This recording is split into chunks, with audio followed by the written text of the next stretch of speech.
ሰላም ከመይ ቀኒኹም ከበራት ኣሕዋተይ ናይ ኣዜብ ሳባዊት ዩቱብ ተኸታተልቲ ዳሕዳድኹም ኣነ ሰላም እየ ኣምላኽ መስገን ሃመኒኹም ከምታ ኣነ ሰላም ዝቐንኽዎ ሰላም ክትኮነለይ በዓልቲ ሙሉእ ተስፋ እየ እምበኣር ከዓስ ብኣምሃሪት ዝበልኽዋ ብዙሕ ዝኾንኩላ ኣፍቃሪተይ ትብል ኣርእስቲ ሒዘ መፅእ ኣለኹ ካልኣይ ክፋል ማለት እዩ ቀዳማይ ክፋል ኣሕሊፈ ነይረ በቐዳማይ ሕጂ ከዓ ካልኣይ ክፋል ይቕፅል ብዙሕ ዝኾንኩላ ኣፍቃሪተይ ካልኣይ ክፋል ሰናይት ጸሎታ ሰሚሩ ናይ 12 ክፍሊ ፈተና ውፅኢት ጽቡቕ መፂላ ናብ ዩኒቨርሲቲ ክሳብ ትኸይድ ናይ ክልቲኦም ፍቕሪ ኣብታ ናሕሲ ዘይብላ ፍራስ ገዛ ቀፂሉ እዩ ናይ መወዳእታ ምሸት ሰንበት እውን ኣብዛ ደብሪ ፍቕሮም ዝኾነት ፍራስ ገዛ ብንብዓት ዝተሰነየ ነይሩ ሰናይት ድሕሪ ዩኒቨርሲቲ ምኻዳ ፍቕሮም ብስልክን ኢንተርኔትን ጥራሕ ኾነ ናትናኤል እቲ ዝደልዮ ስራሕ መንግስቲ ኾነ ናይ ውልቀ ኣይረኸበን ግን ካብቲ ዳም ኢሉ ንኣፍቃሪቱ 2,000 ቅርሺ ንወርሒ ይሰደላ እዩ ሰናይት ናይ ቀዳማይ መንፈቕ ዕረፍቲ ናብ ዓዲ ኣይመፀትን እቲ ዓመተ ትምህርቲ እንትውዳእ እውን ክረምቲ ኣብኡ መቐለ ምስ ትርከብ ሓፍትናኣ ከም ተሕልፎ ገሊፃትሉ ይቕርታ ሓቲታ ኣይመፀቶን ናትናኤል ዋላ ምሒር ናፍቖት እንተሳራጠዮ ግን ልዕሊ ኩሉ ምቾትን ድልየትን ኣፍቃሪቱ ከቐድም ከም ዘለዎ ኣሚኑ ኩሉ ተቐበሎ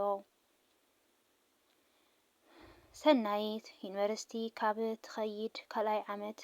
ካብ ግዜ ናብ ግዜ እቲ ናይ ስልክን ኢንተርኔትን ርክቦም እናሰሓወ ኸደ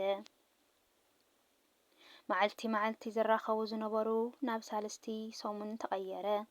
እንትራኸቡ እውን ዕላሎም ከም ቀደም ኣይኮነን ናትናኤል ካብ ዓቕሙ ንላዕሊ እንትኾኖ ተቐየሮ ከም ዘላ ይገልጸላ ሰናይት ትምህርቲ ሕይላ ከም ዘሎ ትገልጸሉ ናትናኤል ብኡ ስለ ዝሓለፈ ክርዳእላ ግድን ኮይኑ እዩ ሰናይት ኣብዚ ዓመተ ትምህርቲ እውን ናይ መንፈቐ ዕረፍቲ ከይኣክል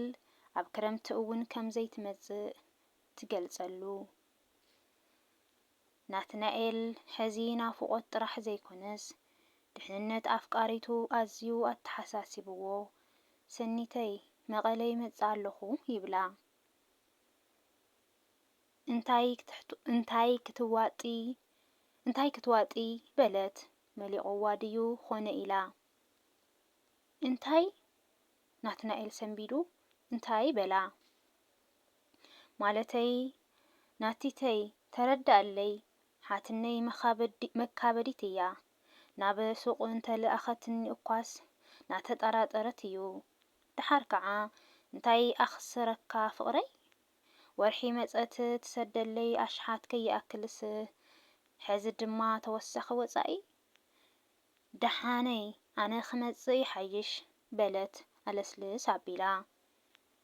መዓዝ ሰኒተይ ኣነ እኮ ልዕሊ ኩሉ ነገርኪ እዩ ኣስጊእኒ ዘሎ ደሓን ኢኺ ግን እወ በላ ፍጹም ደሓን እየ ፍቕረይ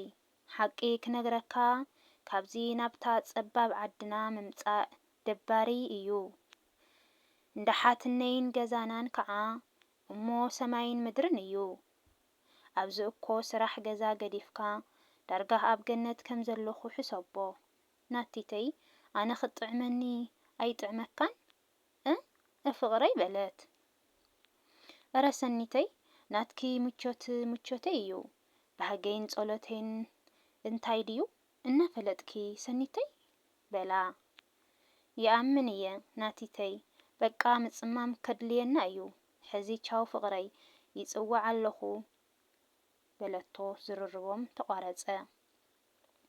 ሰናይት ካልኣይ ዓመት ትምህርቲ እንትውዳእ ኣይመጸትን ሳልሳይ ዓመት ትምህርቲ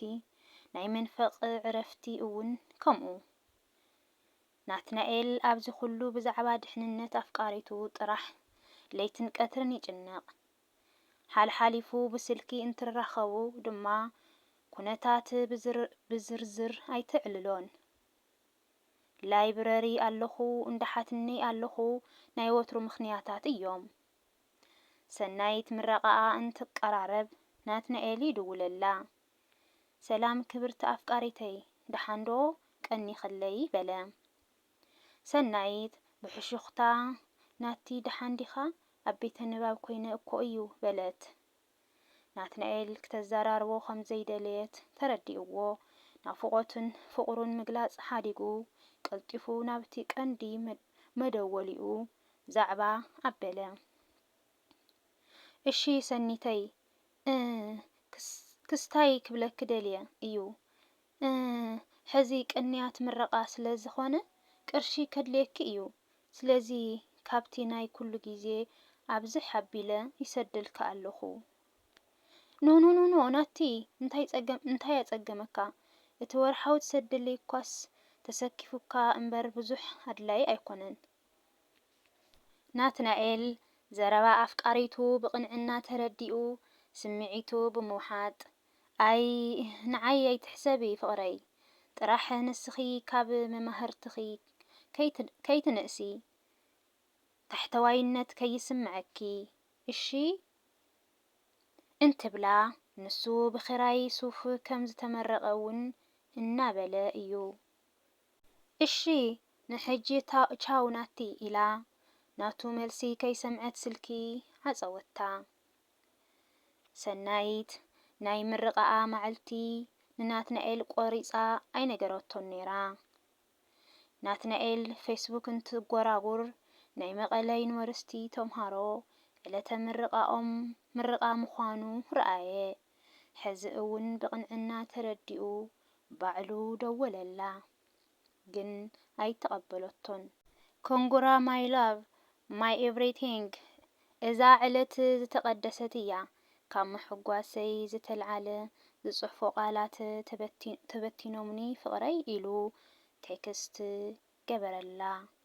ሳልሳይ ክፋል ይቕጽል ካልኣይ ክፋል ኣብዚ ወዲእና ኣለና ሳልሳይ ክፋል ሒዘልኩም እስካብ ዝመጽእ ሰናይ ቅንያት እስኪ ንጸበእ እንትዎ መልሲ ከዓ እሺ እምበኣር ብሳልሳይ ክፋል ክስካብ ዝመጸኩም ሰናይ ቅንያት ቪድዮ ከዓነ ላይክ ሸር ኮመንት እናገበርኩም ኣተባብዑኒ ብሰላም ይረኸበና ቻው ቻው